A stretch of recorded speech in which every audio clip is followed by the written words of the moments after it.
저는 그날도 제가 세상에서 제일 똑똑한 줄 알았어요. 이혼 도장 찍던 날 윤서영이 울면서 붙잡을 때도 저는 속으로 비웃었죠. 결국 나 없으면 못 살아. 그 확신이 너무 단단해서 시간만 지나면 그 여자는 무너질 거라고 믿었습니다. 그런데 사람 인생이란 게요. 믿는 방향으로만 흘러가 주진 않더라고요. 특히 남을 깔아뭉개고 올라가려는 마음을 품은 순간부터는 더요. 윤서영이 병원에서 일한다는 이야기를 들은 건 저녁 술자리였어요. 같은 동네 사는 후배가 혀를 차며 말하더군요. 형, 그 형수님 요즘 병원에서 간병 쪽 일한다던데요. 새벽에도 나왔다 들어갔다 하더라고요. 저는 그 말 한마디에 속이 시원해졌어요. 이혼하고도 잘 사는 척 하더니 결국 저 밑바닥으로 내려갔다고 제 마음이 멋대로 결론을 내렸죠. 그날 제 옆에는 박지연이 있었어요. 제 애인이요. 나이는 저보다 12살 어렸고 말투는 달콤했지만 눈빛은 늘 계산적이었어요. 그래도 저는 그게 좋았습니다. 젊고 예쁜 사람이 내 팔을 끼고 다니면 내가 여전히 잘 나가는 남자라는 증거 같았거든요. 지연은 제가 전처 이야기를 꺼내면 꼭 이렇게 말했어요. 오빠, 그런 사람은 그냥 잊어요. 근데 궁금하긴 하다. 진짜 얼마나 망가졌는지. 그 말에 저는 웃었죠. 그래요. 저도 궁금했어요. 궁금했다기보다 확인하고 싶었습니다. 내가 선택한 길이 옳았다는 걸요. 저는 일부러 주말 오전을 골랐습니다. 병원 로비가 가장 붐비는 시간대요. 사람이 많아야 보람이 있잖아요. 그 여자가 저를 보고 당황하고 숨고 고개 숙이는 장면을 남들이 함께 봐야 제 마음이 더 달아오를 테니까요. 저는 속으로 이미 장면을 다 찍어놨습니다. 윤서영이 간병복 같은 걸 입고 카트를 밀다가 저를 발견하고 굳어버리는 얼굴. 그때 지연이 제 옆에서 귓속말로 비웃는 소리. 그리고 제가 던지듯 말하는 한마디. 힘들지? 그래도 사람은 자기 자리에서 살아야지. 그런 장면 말이에요. 그날 저는 차도 일부러 새로 세차했어요. 광이 번쩍번쩍하게 나게요. 지연은 명품 코트를 걸치고 나왔고 손에는 묵직한 브랜드 쇼핑백까지 들고 있었습니다. 제가 사준 거였죠. 저는 이런 걸 좋아했어요. 보여주기 좋은 소품이었거든요. 병원은 생각보다 컸어요.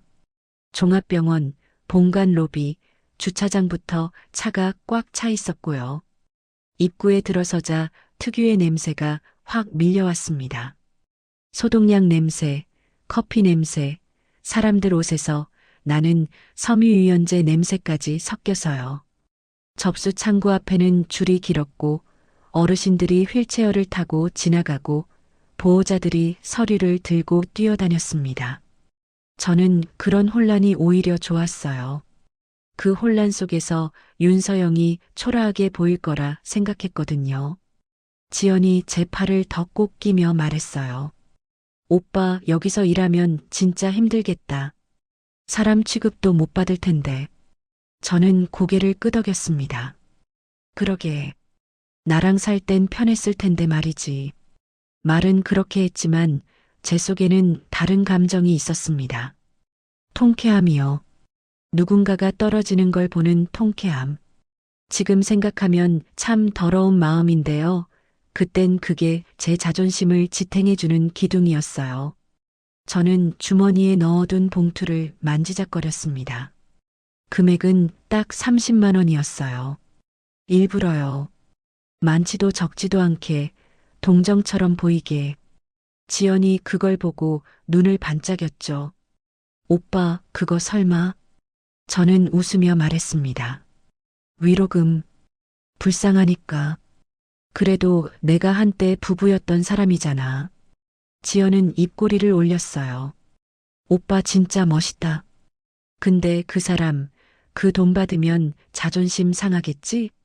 저는 그 말에 더 기분이 좋아졌습니다. 그래야지. 그게 목적이니까. 로비 한가운데에는 안내 데스크가 있었고 그 옆에 작은 카페와 약국이 붙어 있었습니다. 저는 일부러 천천히 걸었어요. 눈으로 사람들을 훑으면서요. 간병인처럼 보이는 사람들, 환자복 입은 사람들, 청소도구를 밀고 가는 직원들, 원무과 유니폼을 입은 사람들. 그 사이 어딘가에 윤서영이 있을 거라 생각했죠. 그런데요, 이상하게도 제 마음이 조금씩 불편해지기 시작했습니다. 왜인지 아세요? 제가 기대한 초라한 얼굴이 안 보였거든요. 로비를 몇 바퀴나 돌아도 윤서영은 나타나지 않았습니다. 오히려 저는 점점 초조해졌어요. 설마 이미 그만둔 건가? 아니면 내가 모르는 다른 일이라도 하는 건가? 그때 지연이 말했어요. 오빠, 접수 창구에 물어보면 되지. 여기 직원들한테. 그 말이 맞았죠. 저는 누가 봐도 당당한 손님처럼 안내 데스크로 다가갔습니다. 저기요. 제가 말하자 안내 직원이 고개를 들었습니다. 저는 목소리를 낮추고 하지만 최대한 분명하게 말했어요. 윤서영 씨요. 여기 근무하신다던데 어디 계시는지 알 수 있을까요? 직원은 순간 표정이 굳었습니다. 아주 짧은 순간이었지만 저는 그걸 봤어요. 눈동자가 흔들리고 입술이 살짝 굳는 느낌요. 저는 속으로 비웃었습니다. 그래, 들키기 싫은가 보네. 직원은 바로 대답하지 않았습니다. 대신 제 옆에 서 있던 지연을 한번 보고 다시 저를 봤어요. 그리고 정중하게 말했죠. 성함이 어떻게 되세요? 저는 어깨를 펴며 대답했습니다. 저는 김도연입니다. 지연이 한 박자 늦게 덧붙였어요. 저희는 아는 사람이라서요. 잠깐 인사만 하려고요. 그 순간 직원의 시선이 살짝 아래로 내려갔습니다. 제 손에 있는 봉투를 본 것 같았어요. 그리고는 아주 조용히 무전기를 꺼내 들었습니다. 잠시만요. 짧게 한마디 하고 직원은 무전기에 대고 낮은 목소리로 뭔가를 말했어요. 저는 정확히 들을 수는 없었지만 로비 김도연 방문 같은 단어가 흘러나오는 게 들렸습니다. 그 한순간 제 등골이 조금 서늘해졌습니다. 뭐야, 그냥 직원 하나 부르면 되는 거 아니야? 제가 그렇게 생각하는 사이 직원은 저희에게 기다려달라고 말하며 옆쪽 상담 대기석으로 안내했습니다. VIP라고 붙은 작은 공간이었어요. 커튼이 쳐져 있고 물이 놓여 있고 의자가 더 푹신했습니다. 지연이 낮게 웃으며 속삭였어요. 오빠 봐. 벌써 쫄았나 봐. 직원들도 저렇게 긴장하네. 저는 고개를 끄덕였지만 마음이 편치 않았습니다. 윤서영을 불러내는 과정이 너무 과했거든요. 그냥 간병인이나 보조직이면 이렇게까지 할 이유가 없잖아요. 그런데도 저는 인정하지 않으려 했어요. 병원은 원래 절차가 까다롭겠지. 그렇게 합리화했습니다. 그때 로비 스피커에서 안내방송이 흘러나왔습니다. 본관 1층 로비, 안내 데스크 주변 안전 통로를 확보해 주시기 바랍니다. 사람들이 잠깐 멈칫했고 안내 요원들이 움직이기 시작했어요. 지연이 눈을 크게 뜨며 말했죠. 오빠 뭐야? 우리 때문에 이러는 거야? 저는 괜히 목이 말라 물을 한 모금 마셨습니다. 그리고 그 순간 로비 쪽에서 정장 차림의 남자 2명이 빠른 걸음으로 다가오는 게 보였습니다. 그들의 눈이 딱 저를 향해 고정됐어요. 저는 그 시선을 받는 순간 이상한 확신이 스쳤습니다. 제가 오늘 구경하러 온 사람이 생각보다 훨씬 큰 자리에서 저를 기다리고 있을지도 모른다는 확신이요. 그리고 그 확신이 들자마자 제 주머니 속 봉투가 갑자기 너무 초라하게 느껴졌습니다. 그 남자들이 제 앞에 멈춰 섰습니다. 한 명이 낮게 그러나 분명하게 말했어요. 김도연 씨 맞으십니까? 잠시 안내해 드리겠습니다. 저는 웃어야 할지, 일어나야 할지, 아니면 그냥 모른 척 해야 할지 판단이 서지 않았습니다. 지연은 제 팔을 잡고 더 가까이 붙었고 속삭였죠. 오빠, 뭐가 이렇게 커져? 설마 그 여자 진짜 무슨 일 하는 거 아니야? 저는 대답 대신 침을 삼켰습니다. 그리고 그 순간 로비 반대편에서 또 다른 무리의 발소리가 들려왔습니다. 하이힐 소리요. 또각또각 아주 규칙적이고 흔들림 없는 소리였습니다. 저는 본능적으로 고개를 돌렸습니다. 그 소리가 제 인생이 꺾이는 시작점이 될 줄도 모르고요. 그 하이힐 소리는요, 이상하게도 병원 로비 소음 속에서도 또렷하게 들렸습니다. 휠체어 바퀴 소리, 안내방송, 사람들 말소리가 뒤엉켜 있었는데도 그 소리만은 정확했어요. 마치 일부러 제 귀에만 들리게 조율된 것처럼요. 저는 괜히 숨을 한번 고르고 천천히 고개를 들었습니다. 그 순간 제 머릿속에는 여전히 같은 그림이 떠 있었죠. 윤서영이 간병복이나 소박한 유니폼을 입고 고개를 숙인 채 저를 피해 지나가는 모습이요. 그런데요, 그건 완전히 틀린 상상이었습니다. 로비 반대편에서 걸어오는 여자는요, 제가 기억하던 윤서영과 너무 달랐습니다.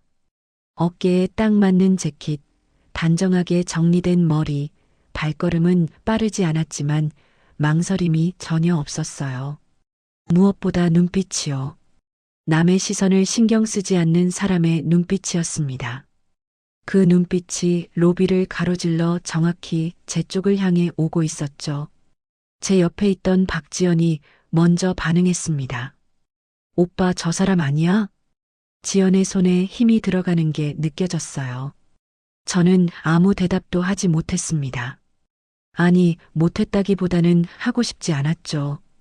그 여자가 윤서영이라는 사실을 인정하고 싶지 않았으니까요. 그녀의 뒤에는 두 사람이 더 따라오고 있었습니다. 명찰을 단 남자, 그리고 태블릿을 든 여자요. 누가 봐도 병원 내부 인력이었고 그중 한 명은 아까 안내 데스크 근처에서 저희를 힐끔거리던 직원이었어요.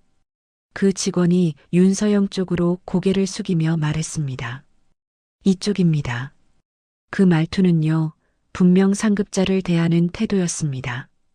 그 순간 제 머릿속에서 아주 작은 경고음이 울렸어요. 뭔가 이상하다. 하지만 저는 그 소리를 무시했습니다. 사람은요, 자기에게 불리한 신호는 잘 듣지 않으려고 하거든요. 윤서영은 제 앞에 멈춰 섰습니다.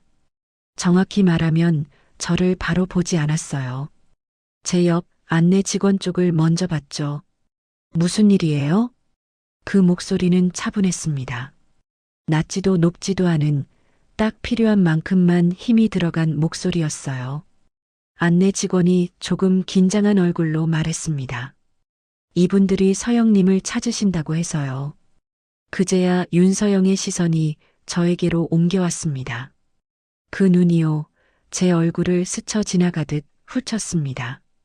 아주 잠깐이었지만 저는 그 짧은 순간에 확실히 느꼈어요. 저를 전 남편으로 보는 눈이 아니라 낯선 방문객으로 보는 눈이라는 걸요. 그 사실이 저를 더 불편하게 만들었습니다. 아, 저를요? 윤서영은 그렇게 말하며 고개를 살짝 기울였습니다. 표정에는 놀람도 당황도 없었어요. 그 모습이 오히려 저를 자극했죠. 저는 웃음을 지으며 한 발 앞으로 나섰습니다. 서영 씨, 오랜만이네요. 제가 일부러 옛날처럼 부르자 지연이 제 옆에서 살짝 움찔했습니다. 윤서영은 제 말을 끊지 않았습니다. 다만 제 이름을 부르지도 않았어요.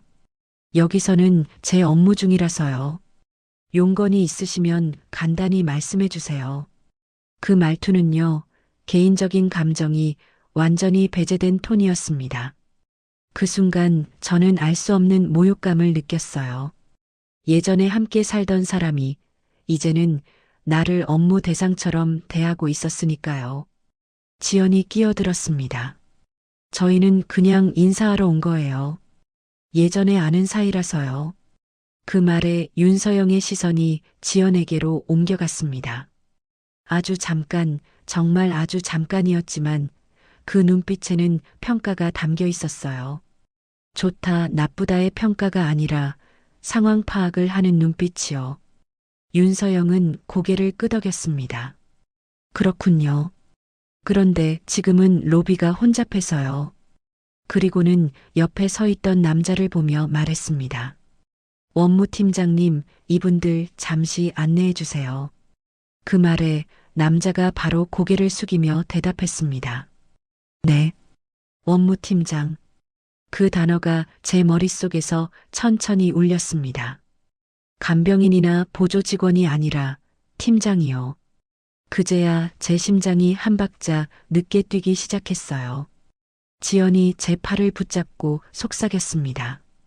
오빠 팀장이라고 했어? 저는 대답 대신 마른 침을 삼켰습니다. 윤서영은 다시 저를 보며 말했어요. 이쪽으로 오시죠. 잠깐이면 됩니다. 그 잠깐이라는 말이요. 왜 그렇게 무겁게 들렸는지 모르겠습니다. 우리는 윤서영을 따라 로비 한쪽의 유리문 안쪽으로 이동했습니다. VIP 상담실이라고 적힌 공간이었어요. 일반 환자나 보호자들은 쉽게 들어올 수 없는 곳이죠. 유리문이 닫히자 로비의 소음이 확 줄었습니다. 대신 묘한 정적이 흘렀어요. 윤서영은 자리에 앉지 않았습니다. 저희를 마주보고 서서 태블릿을 든 여자를 향해 말했죠. 지금 상황 정리됐나요? 여자가 고개를 끄덕이며 대답했습니다. 네. CCTV 확보했고 기록도 정리 중입니다. 저는 그 말을 듣는 순간 등줄기에 식은땀이 흘렀습니다. CCTV요? 제가 무의식적으로 되묻자 윤서영의 시선이 다시 저에게 꽂혔습니다. 네. 병원 로비는 민원과 사고가 많아서요. 기록이 다 남습니다. 그 말은요, 설명처럼 들렸지만 사실은 경고였습니다. 윤서영은 잠시 말을 멈췄다가 아주 차분하게 물었습니다. 김도현 씨, 혹시 오늘 어떤 목적으로 오셨는지 다시 한번 말씀해 주시겠어요? 그 질문은 공격적이지 않았어요. 하지만 도망칠 틈도 없었습니다.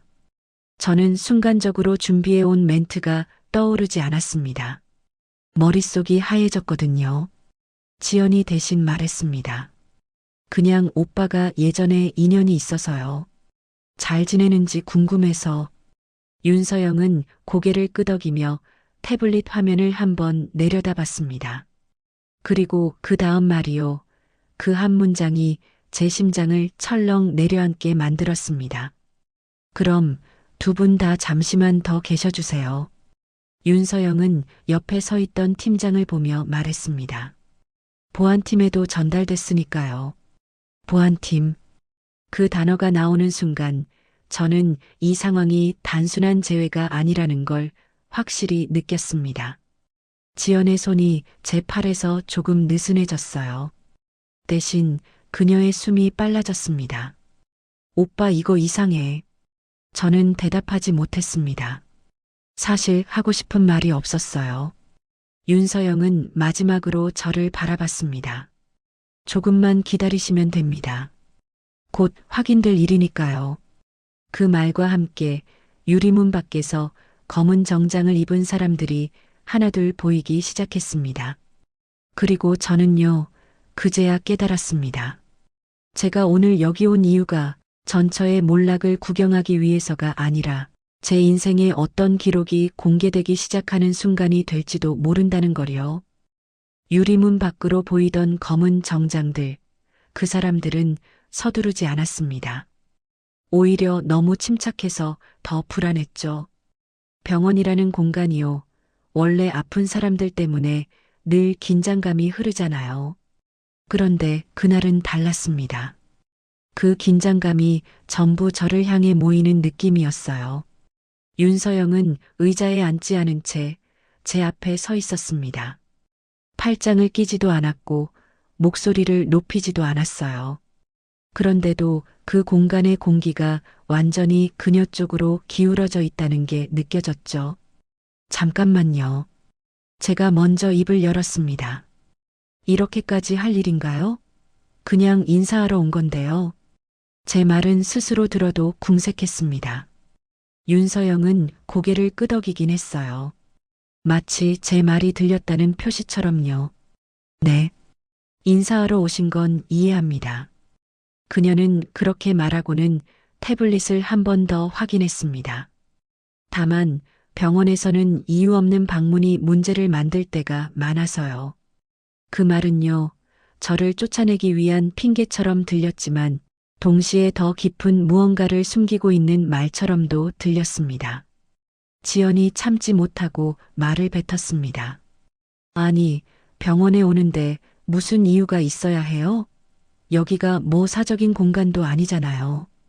그 순간 윤서영의 시선이 지연에게로 다시 향했습니다. 이번에는 아까보다 조금 더 오래요. 맞아요. 병원은 공공의 공간이죠. 윤서영은 부드럽게 말했습니다. 그래서 더 조심해야 합니다. 누군가에게 불편이나 위협이 되지 않도록요. 그 말이 끝나자 유리문이 열렸습니다. 검은 정장을 입은 남자 2명이 안으로 들어왔어요. 한 명은 병원 보안팀장, 다른 한 명은 명찰의 총무팀이라고 적혀 있었습니다. 보안팀장이 먼저 말했습니다. 상황 확인하러 왔습니다. 윤서영은 그에게 간단히 설명했습니다. 이분들이 저를 개인적으로 찾으셨고 로비에서 동선 혼잡이 발생했습니다. 그 설명에는요, 제 의도가 단 한 줄도 들어있지 않았습니다. 그런데도 저는 이상하게 숨이 막혔어요. 마치 이미 판결이 내려진 사람처럼요. 보안팀장은 제 얼굴을 확인하더니 차분하게 물었습니다. 성함 다시 한 번만 확인하겠습니다. 김도연입니다. 제 목소리는 생각보다 작았습니다. 동반자분 성함은요? 지연은 잠시 머뭇거리다가 말했습니다. 박지연이요. 보안팀장은 고개를 끄덕이며 태블릿을 든 총무팀 직원을 바라봤습니다. 그 직원이 조용히 화면을 넘겼어요. 그리고는 잠깐, 아주 잠깐 눈썹을 찌푸렸습니다. 그 표정을 본 순간 제 심장이 덜컥 내려앉았어요. 뭐가 있는 거야?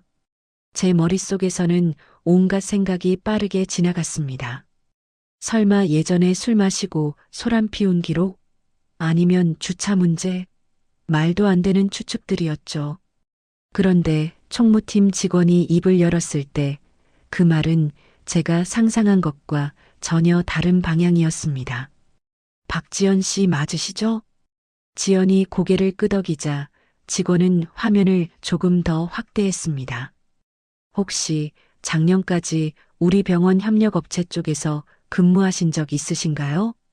그 질문이 나오자 지연의 얼굴이 눈에 띄게 굳었습니다. 아니요. 지연은 너무 빠르게 대답했어요. 저는 그런 데서 일한 적 없어요. 그 말이 끝나기도 전에 윤서영이 조용히 말을 이었습니다. 기록상으로는 있습니다. 그녀의 목소리는요, 사실을 읽는 사람의 톤이었습니다. 감정이 실리지 않은, 그래서 더 무서운 톤이요. 저는 지연을 바라봤습니다. 지연아, 무슨 소리야? 지연은 제 시선을 피하며 웃으려고 했어요. 오빠, 나 이런 데랑 전혀 상관없어. 착오겠지. 하지만 그녀의 손이요, 떨리고 있었습니다. 아주 미세하게요. 저는 그 떨림을 놓치지 못했죠. 윤서영은 태블릿을 보안팀장 쪽으로 살짝 밀었습니다. 여기요. 인사 기록, 출입 기록, 그리고 거래 내역 일부입니다. 보안팀장이 화면을 내려다보더니 천천히 고개를 끄덕였습니다. 확인했습니다. 그 순간 상담실 밖에서 웅성거림이 들려오기 시작했어요. 유리문 너머로 사람들이 모여드는 모습이 보였습니다. 누군가는 휴대폰을 들고 있었고 누군가는 속삭이듯 말하고 있었죠. 병원이라는 곳은요, 소문이 정말 빠릅니다. 특히 뭔가 이상한 일이 벌어질 때는 더요. 지연이 갑자기 목소리를 높였습니다. 이거 뭐예요? 왜 저를 범죄자 취급하는 거예요? 그 말에 윤서영은 고개를 살짝 저었습니다. 아직 누구도 범죄자라고 말하지 않았어요. 그리고 덧붙였죠. 다만 확인이 필요한 상황일 뿐입니다. 저는 그 말을 듣는 순간 갑자기 숨이 가빠졌습니다. 확인. 그 단어가요. 지금까지 제 인생에서 이렇게 무겁게 느껴진 적은 없었어요. 저는 무의식적으로 주머니를 만졌습니다. 아까 그 봉투요. 30만 원이 들어있던 그 봉투가 이 상황에서는 너무 우스워 보였습니다. 마치 어린애가 어른 싸움에 끼어든 느낌이랄까요? 보안팀장은 제게 말했습니다. 김도연 씨도 잠시 협조해 주셔야겠습니다. 제가요? 제가 되묻자 그는 고개를 끄덕였어요. 동반자로 함께 오셨고 일부 정황상 확인할 부분이 있습니다. 그 말에 저는 거의 반사적으로 말했습니다. 저는 아무것도 몰라요. 그냥 병원에 왔을 뿐이에요. 윤서영이 그 말을 조용히 받았습니다. 그럴 수도 있죠. 그리고 아주 담담하게 덧붙였습니다. 그래서 더 정확히 확인해야 합니다. 그 순간 상담실 문이 다시 열렸습니다. 이번에는 제복을 입은 사람이 보였어요. 경찰이었습니다. 한 명이 아니라 두 명이요. 로비 쪽 웅성거림이 더 커졌습니다. 경찰이야? 무슨 일인데? 사람들의 속삭임이 유리벽을 타고 안으로 들어왔습니다. 지연의 얼굴에서 피가 빠져나가는 게 보였어요. 오빠 나 무서워. 그 말이요. 그제야 진짜처럼 들렸습니다. 저는 그녀를 보호해야 할지 아니면 이 상황에서 한 발 물러서야 할지 판단이 서지 않았어요. 머릿속이 완전히 엉켜버렸거든요. 경찰 중 한 명이 보안팀장과 짧게 이야기를 나누더니 윤서영을 향해 고개를 끄덕였습니다. 일단 기본 확인부터 하겠습니다. 그 말은요, 이제 이 일이 병원 내부 문제를 넘어섰다는 뜻이었습니다. 윤서영은 제 얼굴을 바라봤습니다. 아까와는 달랐어요. 이번에는 아주 분명하게 저를 알고 보는 눈이었습니다. 김도연 씨, 그녀가 제 이름을 불렀을 때 저는 괜히 어깨가 움츠러들었습니다. 조금만 더 기다려주세요. 그 말은 부탁처럼 들렸지만 사실상 선택지는 없다는 통보였죠. 저는 그제야 깨달았습니다. 제가 이 병원에 들어온 순간부터 윤서영을 찾겠다고 말한 그 순간부터 이 상황은 이미 제 손을 떠났다는 걸요. 그리고 아직 진짜 이야기는 시작도 하지 않았다는 사실도요. 경찰이 들어오자 상담실 안의 공기는 완전히 달라졌습니다. 병원이라는 공간이 가진 특유의 중립성이요. 그게 한순간에 사라졌어요. 이제 이곳은 치료의 장소가 아니라 확인과 기록의 장소가 된 느낌이었죠. 경찰 중 한 명이 차분하게 말했습니다. 과도한 오해는 피하고 싶습니다. 간단한 사실 확인만 하겠습니다. 그 말투는 부드러웠지만 저는 그 안에 숨은 단단함을 느꼈습니다. 이미 돌아갈 수 없는 선을 넘었다는 느낌이요. 윤서영은 그 경찰에게 고개를 끄덕였습니다. 저희도 같은 입장입니다. 그녀는 그렇게 말하며 태블릿을 테이블 위에 올려두었습니다. 그리고 제 쪽이 아니라 지연 쪽을 바라봤어요. 박지연 씨, 잠깐만요. 그녀가 이름을 부르는 순간 지연의 어깨가 확 굳었습니다. 이 화면 한번 보시겠어요? 윤서영은 태블릿을 지연 쪽으로 돌려 밀었습니다. 지연은 한 걸음 뒤로 물러섰어요. 저 안 봐도 돼요. 그 말은요, 부정이라기보다 회피에 가까웠습니다. 윤서영은 태블릿을 다시 돌려 경찰 쪽으로 향하게 했습니다. 이건 작년 여름 병원 협력업체 회계 감사 자료 일부입니다. 그 말에 경찰 한 명이 고개를 숙여 화면을 들여다봤어요. 저도 무의식적으로 시선을 옮겼습니다.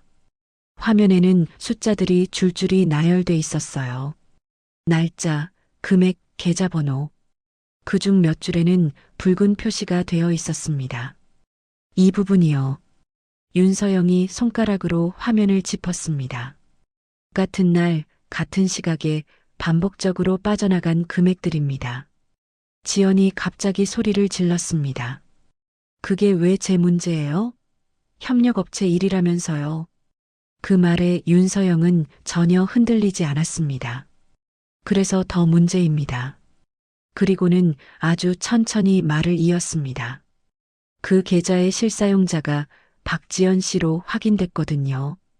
그 순간 제 귀에서 웅 하는 소리가 났습니다. 실사용자. 그 단어가요. 머릿속에서 계속 맴돌았습니다. 저는 지연을 봤어요.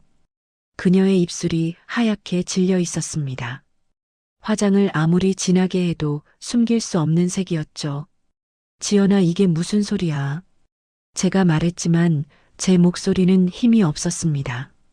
지연은 제 눈을 보지 않았어요. 대신 바닥만 바라보며 말했습니다. 오빠, 이거 오해야. 진짜야. 나 그냥 부탁받은 것뿐이야. 그때 경찰이 조용히 끼어들었습니다. 부탁이라는 게 어떤 부탁입니까? 지연은 말문이 막힌 듯 입을 다물었습니다. 윤서영은 그 틈을 놓치지 않았어요. 박지연 씨는요? 윤서영의 목소리는 여전히 차분했습니다. 당시 협력업체 직원이 아니라 외주관리 명목으로 접근한 개인이었습니다.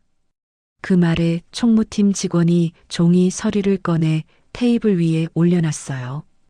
이건 당시 제출된 경력 확인서입니다. 서류 위에 적힌 이름을 보는 순간 제 심장이 쿵 내려앉았습니다. 박지연. 분명히 그 이름이 적혀 있었어요. 그리고 그 아래에는 제가 처음 보는 회사 이름과 직함이 적혀 있었습니다. 이게 뭐야? 제가 무의식적으로 중얼거리자 윤서영이 제 쪽을 봤습니다. 위조된 경력서입니다. 그녀는 그렇게 말했습니다. 마치 날씨를 설명하듯 담담하게요. 해당 업체는 실체가 없었고 명의만 도용된 상태였습니다. 제 머릿속이 하얘졌습니다. 지연이 저에게 말했던 이야기들이 스쳐 지나갔어요. 나 예전에 병원 관련 일했어. 서류 좀 봐줄 줄 알아. 돈 관리에는 내가 자신 있어. 그 말들이요. 이제 와서 보니 전부 계산된 말처럼 느껴졌습니다. 경찰이 지연에게 말했습니다. 박지연 씨, 현재 상황으로 보면 참고인 신분으로 동행 요청을 드릴 수 있습니다. 그 말이 떨어지자 지연의 얼굴이 완전히 무너졌어요. 안 돼요. 그녀가 울먹이며 말했습니다. 나 진짜 아무것도 안 했어요. 그때 윤서영이 다시 입을 열었습니다. 아직 끝난 게 아닙니다. 그 말에 모두의 시선이 그녀에게로 모였어요. 여기요. 그녀는 태블릿을 한 번 더 넘겼습니다. 이 계좌, 박지연 씨 개인 계좌 맞죠? 화면에는 익숙한 숫자가 떠 있었습니다.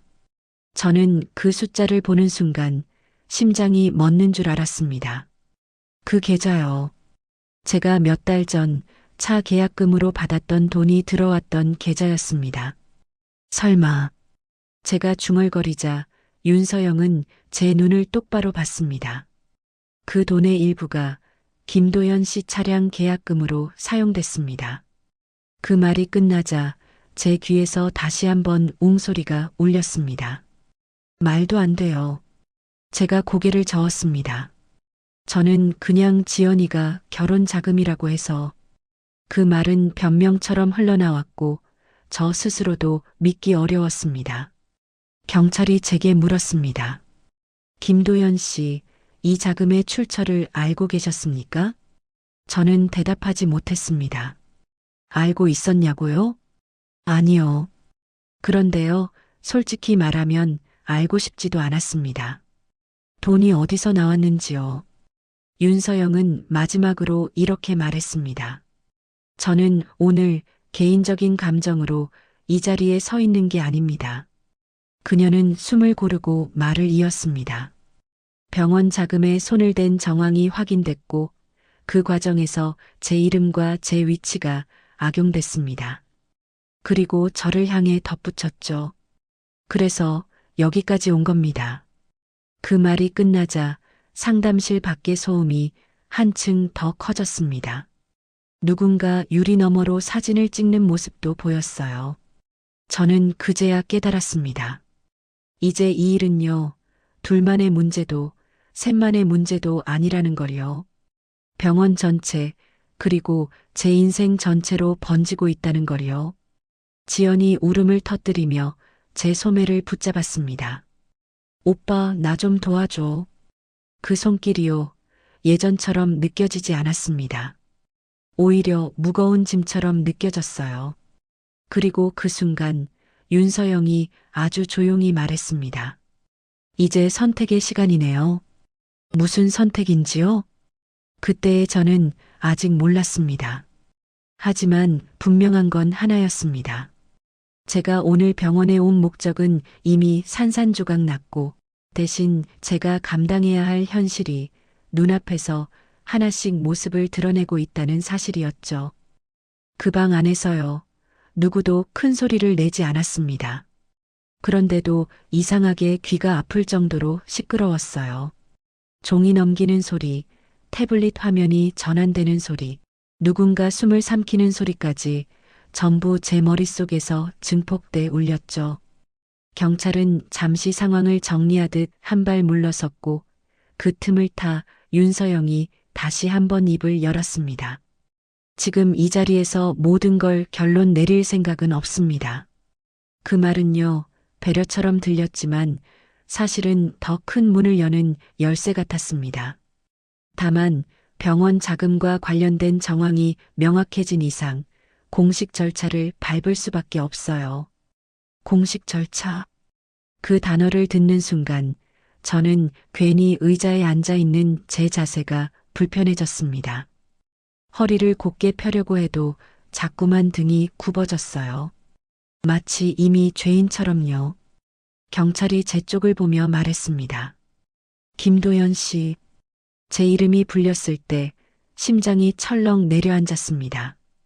현재로서는 박지연 씨와 함께 있었고 자금이 사용된 정황이 있어 참고인 신분으로 몇 가지 확인이 필요합니다. 그 말은 아주 공손했지만 제 귀에는 이렇게 들렸어요. 당신도 이제 이 일에서 자유롭지 않습니다. 참고인이요? 제가 되물었습니다. 네. 경찰은 고개를 끄덕였습니다. 조사에 협조해 주시면 됩니다. 협조. 그 말이 왜 그렇게 무겁게 느껴졌는지 모르겠습니다. 저는 그저 병원에 구경하러 왔을 뿐이었는데 어느새 조사와 협조라는 단어 한가운데 서 있었으니까요. 지연은 제 옆에서 거의 울먹이고 있었습니다. 오빠, 나 진짜 몰랐어. 이렇게 커질 줄은. 그 말에 저는 그녀를 바라봤지만 예전처럼 안심시키는 말이 나오지 않았어요. 몰랐다는 게 뭐를 몰랐다는 거야? 제 질문은 날카로웠고 그걸 듣는 순간 지연의 입술이 떨렸습니다. 윤서영은 그 모습을 가만히 지켜보고 있었습니다. 감정이 없어서가 아니었어요. 오히려 감정을 완전히 정리한 사람의 얼굴이었습니다. 박지연 씨, 그녀가 조용히 말했습니다. 지금이라도 사실대로 말씀하시는 게 좋습니다. 그 말에는 협박도 동정도 없었어요. 다만 기회라는 의미만 담겨 있었습니다. 지연은 한동안 아무 말도 하지 않았습니다. 손으로 얼굴을 가린 채 고개를 숙이고 있었죠. 상담실 안에는 숨소리만 남았습니다. 그리고 아주 낮게 거의 중얼거리듯 말했어요. 처음엔 정말 작은 돈이었어요. 그 말이 나오자 경찰의 펜이 움직이기 시작했습니다. 지연은 말을 이었습니다. 협력업체 쪽에서 계좌 관리 좀 도와달라고 해서 수수료 정도 받았어요. 그녀의 목소리는 점점 작아졌습니다. 그런데 점점 금액이 커졌고 멈출 수가 없었어요. 그 말을 듣는 동안 저는 멍하니 그녀를 바라보고 있었습니다. 멈출 수가 없었다. 그 말이요. 어디서 많이 들어본 말 같지 않나요? 사람들이 변명할 때 가장 자주 쓰는 말이잖아요. 윤서영은 고개를 끄덕이며 물었습니다. 그 자금이 어디로 갔는지는 기억하시겠죠? 지연은 잠시 침을 삼키더니 말했습니다. 생활비도 있었고 오빠랑 쓰던 돈도 있었어요. 그 순간 제 심장이 쿵 하고 내려앉았습니다. 나랑? 제가 묻자 지연은 고개를 들지 못한 채 말했습니다. 차 계약금, 명품 여행 경비도. 그녀의 말이 끝나기도 전에 제 머릿속에는 스쳐 지나가는 장면들이 떠올랐습니다. 제가 아무 의심 없이 받았던 돈들, 결혼 자금이라는 말 한마디로 넘겼던 순간들이요. 경찰이 제게 다시 물었습니다. 김도연 씨, 이 돈의 출처에 대해 질문하신 적 있습니까? 저는 입을 열었다가 닫았습니다. 질문한 적 있냐고요? 솔직히 말하면 한 번도 없었습니다. 없습니다. 제가 고개를 숙이며 말하자 경찰은 그 사실을 그대로 기록했습니다. 윤서영은 그 장면을 보며 짧게 숨을 들이켰다가 내쉬었습니다. 그래도 지금 말씀해 주신 건 중요합니다. 그녀의 말은 위로처럼 들렸지만 동시에 현실을 더 선명하게 만드는 말이었죠. 그때 상담실 밖에서 더 큰 웅성거림이 들려왔습니다. 누군가 유리문 너머에서 분명히 말했어요. 저 사람들 아니야? 아까 로비에서. 그 목소리를 듣는 순간 제 얼굴이 화끈거렸습니다. 이미 이 일은 남의 이야기가 아니게 되어버렸어요. 구경거리가 되고 있었습니다. 경찰은 상황을 정리하듯 말했습니다. 박지연 씨는 임의동행 요청을 드리겠습니다. 지연의 몸이 순간적으로 굳었습니다. 지금이요? 그녀가 떨리는 목소리로 묻자 경찰은 고개를 끄덕였습니다. 네. 간단한 확인 절차입니다. 그 말에 지연은 제 소매를 다시 붙잡았습니다. 오빠 같이 가죠. 그 손길이요.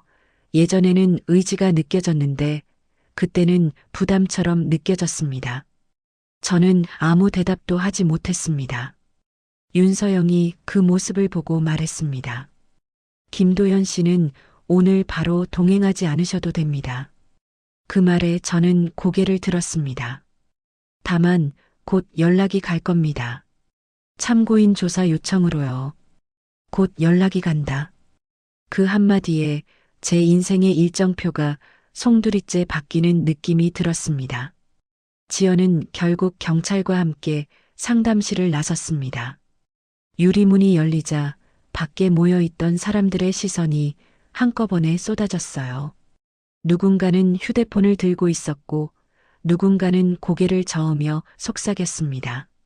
지연은 고개를 숙인 채 빠르게 걸었고 저는 그 뒷모습을 멍하니 바라봤습니다. 문이 닫히고 나자 상담실에는 저와 윤서영 그리고 병원 직원들만 남았습니다. 잠시 침묵이 흘렀어요. 그 침묵을 깨고 윤서영이 말했습니다. 오늘 여기까지 오신 이유가 이런 결과는 아니었겠죠. 그 말은요, 비난이 아니었습니다. 사실 확인에 가까웠어요. 저는 쓴웃음을 지으며 고개를 끄덕였습니다. 네, 아닙니다. 그 대답이 제 인생에서 가장 솔직한 말이었을지도 모릅니다. 윤서영은 마지막으로 이렇게 말했습니다. 그래도 이제는 피하지 말고 마주하셔야 할 겁니다. 그 말이 끝나자 저는 더 이상 아무 말도 할 수 없었습니다. 그날 병원에서요, 저는 처음으로 깨달았습니다. 사람 인생이 무너질 때는 소리도 없이 아주 정중하게 시작된다는 걸요. 병원을 나서는 순간 세상이 이상하게 멀어졌습니다. 소리가 줄어든 것도 아닌데 제 귀에는 아무것도 제대로 들어오지 않았어요. 자동문이 열리고 닫히는 소리, 구급차 사이렌, 사람들 발걸음까지 전부 물속에서 들리는 것처럼 둔탁했죠. 지연은 이미 경찰차에 타 있었고 저는 그 장면을 몇 걸음 떨어진 곳에서 지켜보고 있었습니다. 손을 흔들지도 이름을 부르지도 못했어요. 그저 서 있었습니다. 몸은 여기 있는데 정신은 한참 뒤처진 느낌이었죠. 김도연 씨. 뒤에서 저를 부르는 소리에 돌아보니 아까 상담실에 있던 경찰이었습니다. 오늘은 귀가하셔도 됩니다. 다만 조만간 참고인 조사 일정이 잡힐 겁니다. 그 말은 친절했지만 제게는 선고처럼 들렸습니다. 네.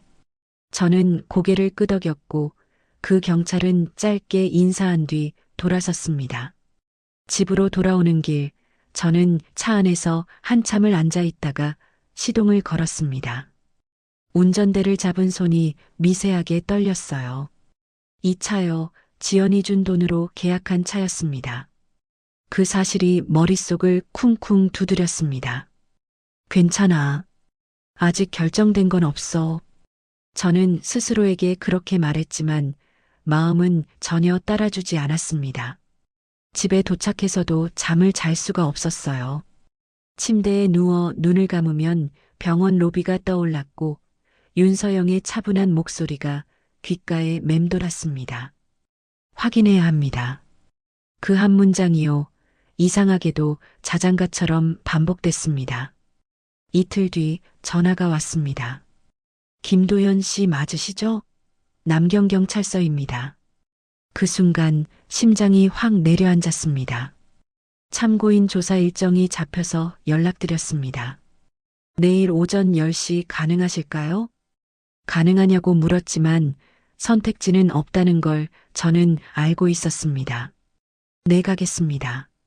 경찰서는요, 병원보다 훨씬 차가운 공간이었습니다. 흰색 형광등, 벗겨진 바닥, 낮게 울리는 발소리. 대기 의자에 앉아 있으니 제 이름이 적힌 서류철이 책상 위에 놓이는 게 보였어요. 그 장면이요, 참 묘했습니다. 제 이름을 이렇게 사건처럼 보는 건 처음이었거든요. 조사실로 들어가자 형사 한 명이 저를 맞이했습니다. 편하게 앉으세요. 그 말은 늘 들을 수 있는 말이었지만 저는 전혀 편하지 않았습니다. 김도연 씨, 오늘은 참고인 조사입니다. 알고 계신 대로만 말씀해 주시면 됩니다. 형사는 그렇게 말하며 녹음기를 켰습니다.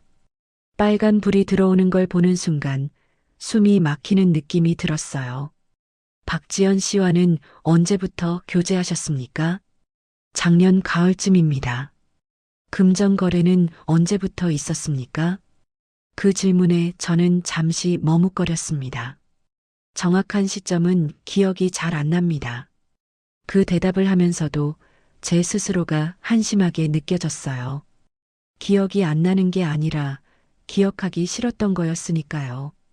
형사는 고개를 끄덕이며 서류를 넘겼습니다. 차 계약금, 여행 경비, 생활비 일부. 박지연 씨 계좌에서 김도연 씨 쪽으로 이동한 내역이 확인됐습니다. 그 말과 함께 종이 한 장이 제 앞으로 밀려왔습니다. 숫자들이 적혀 있었고 그 옆에 제 이름이 선명하게 찍혀 있었어요. 이 돈이 어디서 나온 건지 한 번이라도 의심하신 적 있습니까? 저는 고개를 숙였습니다. 없습니다. 그 대답은요, 변명이 아니라 고백이었습니다. 형사는 펜을 멈추고 저를 바라봤습니다. 김도연 씨, 그는 잠시 말을 고르더니 이렇게 말했어요. 몰랐다고 해서 책임이 완전히 사라지지는 않습니다. 그 말이요, 머릿속에서 천천히 울렸습니다. 조사는 2시간 넘게 이어졌습니다. 질문은 반복됐고 저는 같은 말을 여러 번 했습니다. 몰랐습니다. 의심하지 않았습니다. 그냥 믿었습니다. 말을 할수록 제 입에서 나오는 말들이 점점 초라해지는 게 느껴졌어요. 조사가 끝나갈 즈음 형사가 마지막으로 말했습니다. 오늘은 여기까지입니다. 추가로 확인되면 다시 연락드리겠습니다. 그 말은 끝이 아니라 중간이라는 뜻이었죠. 경찰서를 나서면서 저는 문득 이런 생각이 들었습니다. 이제 나는 완전히 안전한 사람은 아니구나. 그 생각이요, 참 무거웠습니다. 밖으로 나오니 해가 떠 있었습니다. 사람들은 아무 일도 없다는 듯 출근하고 커피를 마시고 웃고 있었어요. 그 모습이 너무 멀게 느껴졌습니다. 저만 다른 시간대에 떨어져 있는 것 같았거든요. 그때 휴대폰이 울렸습니다. 문자 한 통이었어요. 발신자는 윤서영이었습니다. 조사 잘 받으셨나요? 그 짧은 문장을 보는 순간 가슴이 쿡 찔렸습니다. 저는 한참을 고민하다가 답장을 쓰지 못하고 화면을 껐습니다. 그날 저는 깨달았습니다. 병원에서 시작된 일은 끝난 게 아니라 이제부터가 진짜 시작이라는 걸요. 그리고 그 시작에는 제 이름이 분명히 적혀 있었습니다. 경찰서에서 돌아온 뒤부터였어요. 제 일상이 하나씩 아주 질서 있게 무너지기 시작한 게요. 한꺼번에 무너졌다면 차라리 정신을 놓았을지도 모르겠습니다. 그런데 현실은 그렇지 않았어요. 하나가 무너지면 숨을 고를 틈을 주고 그 다음 하나를 또 가져가더군요. 마치 아직 견딜 수 있지? 하고 묻는 것처럼요. 경찰서에서 나온 다음 날 아침 회사에 출근했습니다. 아무 일도 없었던 척하고 싶었거든요. 평소보다 조금 일찍 도착해서 자리에 앉았고 커피도 평소처럼 내려 마셨습니다. 그런데 모니터 화면이 잘 안 보이더군요. 글자가 흐릿해서가 아니라 집중이 안 돼서요. 그때 팀장이 제 자리로 왔습니다. 평소엔 잘 오지도 않던 사람이었어요. 도연 씨, 잠깐 회의실로 오죠. 그 말투가요, 이상하게도 이미 결론을 알고 있는 사람의 말투였습니다. 회의실 문을 닫자마자 팀장은 바로 본론으로 들어갔어요. 경찰서에서 연락이 왔어요. 그 한 문장에 제 심장이 쿵 내려앉았습니다. 참고인 조사 받으셨죠? 저는 고개를 끄덕일 수밖에 없었습니다. 팀장은 깊게 한숨을 쉬었습니다. 회사 이름이 언급되진 않았지만 상황이 상황인지라. 그는 말을 흐리다가 결국 이렇게 말했어요. 당분간 대외 업무는 배제하겠습니다. 자숙 차원에서요. 자숙. 그 말은요, 회사에서 사실상 문제 인물에게 붙이는 딱지 같은 단어입니다. 그리고 팀장은 제 눈을 제대로 보지 못한 채 말을 이었습니다. 상황이 더 커지면 인사조치도 불가피합니다. 회의실을 나올 때 제 발걸음이 얼마나 무거웠는지 모릅니다. 제자리에 돌아왔지만 동료들의 시선이 느껴졌어요. 누가 직접 묻지는 않았지만 다들 알고 있다는 느낌이었습니다. 소문은요, 병원보다 회사에서 더 빠르거든요. 그날 점심시간 휴대폰을 켜니 메시지가 잔뜩 와 있었습니다. 지연에게서 온 건 없었어요. 대신 카드사 알림이 하나 떠 있었습니다. 이용이 제한되었습니다. 순간 손에서 휴대폰을 떨어뜨릴 뻔했어요. 카드사에 전화를 걸자 상담원은 아주 친절한 목소리로 말했습니다. 고객님 계좌가 현재 금융조사 관련으로 모니터링 대상이 되어 일부 서비스가 제한되었습니다. 그 말은요, 마치 정해진 문장을 읽는 것처럼 담담했습니다. 하지만 제 귀에는 이렇게 들렸어요. 당신은 이제 의심받는 사람입니다. 그날 저녁 집에 돌아와서도 마음이 편치 않았습니다. TV를 켜놓고도 아무것도 보지 못했어요. 그러다 무심코 포털 뉴스를 켰는데 제 손가락이 멈췄습니다. 병원 이름이 보였거든요. 제목은 이랬습니다. 미정병원 협력업체 자금 유출 의혹 내부 감사 진행 중. 기사 속에는 실명이 나오지 않았지만 내용은 너무 익숙했습니다. 협력업체, 외주관리, 개인 계좌, 그리고 댓글들이요. 또 이런 거냐? 돈 앞에서 다들 똑같네. 그 댓글 하나하나가 제 얼굴에 붙는 낙인처럼 느껴졌습니다. 며칠 뒤 지연의 변호사라는 사람에게서 연락이 왔습니다. 김도연 씨도 조사 대상에 포함될 가능성이 있습니다. 그 말은 조심스럽게 나왔지만 의미는 분명했죠. 공범까지는 아니더라도 자금 사용 관련 참고가 필요합니다. 전화를 끊고 나서 한참을 멍하니 앉아 있었습니다. 그때 처음으로 이런 생각이 들더군요. 아, 나는 진짜로 끝까지 가겠구나. 그리고 그 끝은 생각보다 빨리 왔습니다. 회사에서 다시 연락이 왔거든요. 이번엔 회의실이 아니라 인사팀이었습니다. 도연 씨, 당분간 출근 정지입니다. 정지. 해고는 아니었지만 그 말은 이미 결론을 예고하고 있었습니다. 집으로 돌아오는 길, 저는 제 차를 몰고 천천히 도로를 달렸습니다. 이 차요. 이제 더 이상 제 것이 아닐지도 모른다는 생각이 들더군요. 실제로 그날 밤 또 하나의 알림이 왔습니다. 차량 관련 금융 계약 확인 요청. 그 문장을 보는 순간 웃음이 나왔습니다. 허탈한 웃음이요. 며칠 뒤 경찰서에서 다시 연락이 왔습니다. 김도연 씨, 추가 자료 확인이 필요합니다. 그 말에 저는 더 이상 놀라지도 않았습니다. 그저 아, 또구나 하는 마음뿐이었죠. 그날 경찰서 복도에서 윤서영을 다시 마주쳤습니다. 이번엔 우연이 아니었어요. 그녀는 변호사와 함께 서류를 정리하고 있었습니다. 저는 본능적으로 그녀를 불렀습니다. 서영아. 그녀는 잠시 멈췄지만 돌아보지는 않았습니다. 변호사가 제 앞을 가로막으며 말했습니다. 의뢰인과의 직접적인 대화는 삼가해 주시죠. 그 말에 저는 아무 말도 하지 못했습니다. 윤서영은 마지막으로 이렇게 말했습니다. 각자 해야 할 일만 합시다. 그 말은요, 원망도 분노도 아닌 정리의 말이었습니다. 그날 밤 집에 돌아와 혼자 앉아 있는데 문득 이런 생각이 들었습니다. 윤서영은요, 이미 이 상황을 몇 달 전부터 알고 있었을지도 모릅니다. 그래서 병원에서 저를 봤을 때 조금도 흔들리지 않았던 거겠죠. 저는 그제야 깨달았습니다. 사람 인생이 무너질 때는요, 누군가 일부러 밀지 않아도 스스로 쌓아 올린 것들이 하나씩 무게를 이기지 못하고 무너진다는 거요.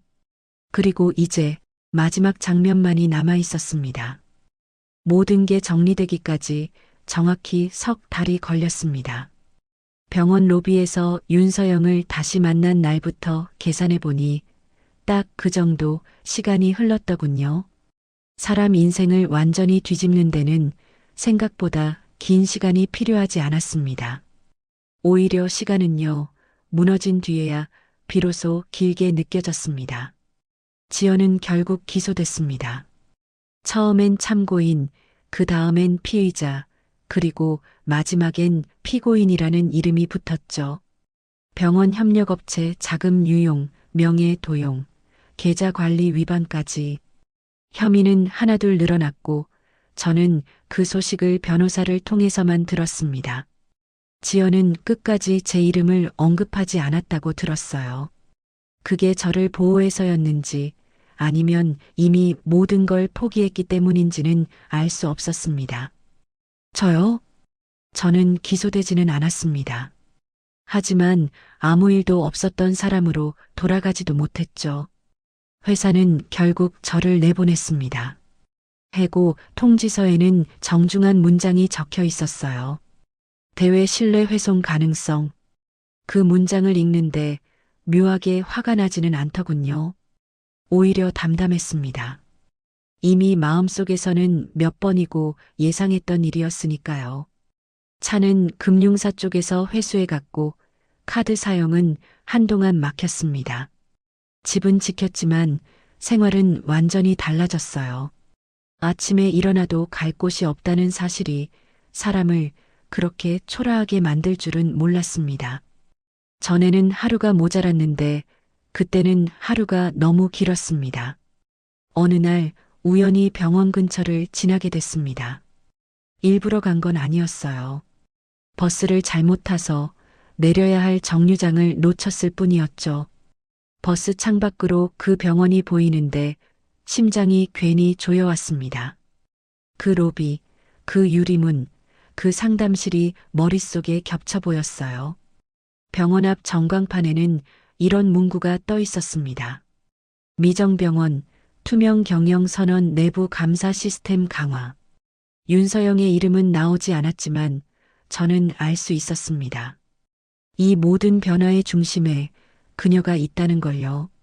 며칠 뒤 뉴스에서 윤서영을 봤습니다. 병원 경영 혁신 사례로 인터뷰를 하고 있더군요. 차분한 목소리, 흔들림 없는 표정. 기자는 물었습니다. 이번 사건을 겪으며 가장 크게 느낀 점은 무엇인가요? 윤서영은 잠시 생각하다가 이렇게 말했습니다. 조용히 원칙을 지키는 게 결국 가장 큰 힘이 된다는 거요. 그 말은 누군가를 겨냥한 것도 저를 향한 말도 아니었겠죠. 그런데도 이상하게 제 가슴에 오래 남았습니다. 저는 TV를 끄고 한참을 앉아 있었습니다. 그리고 그제야 아주 늦게 깨달았어요. 윤서영은 저를 이기려고 이 자리에 선 게 아니었다는 걸요.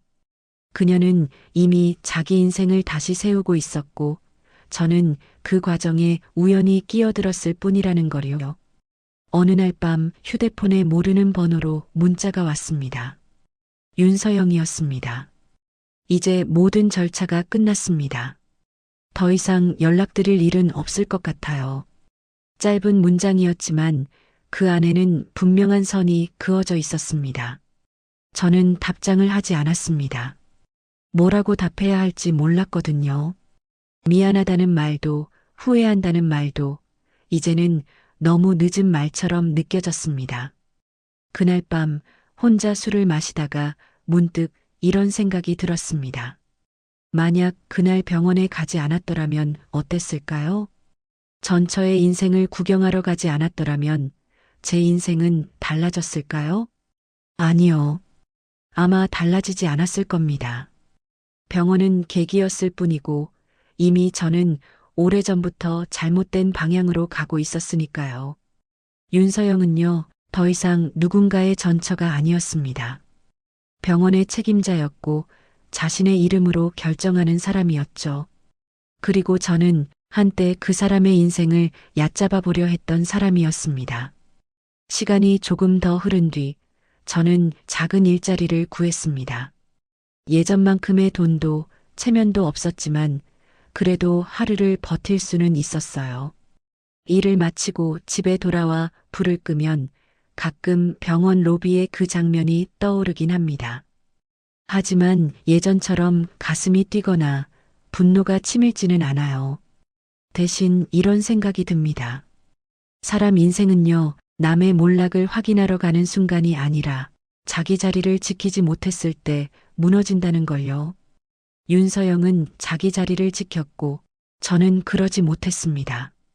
그 차이가 결국 이 모든 결말을 만들었겠죠. 이 이야기를 들으시는 분들께 꼭 드리고 싶은 말이 있습니다. 혹시라도 누군가의 인생을 구경하고 싶은 마음이 든다면 그때 한 번만 더 자신을 돌아보셨으면 좋겠습니다. 그 구경이요, 어쩌면 자기 인생의 마지막 장면이 될 수도 있으니까요. 이 이야기는 여기까지입니다. 각자의 자리에서 완전히 다른 결말로요.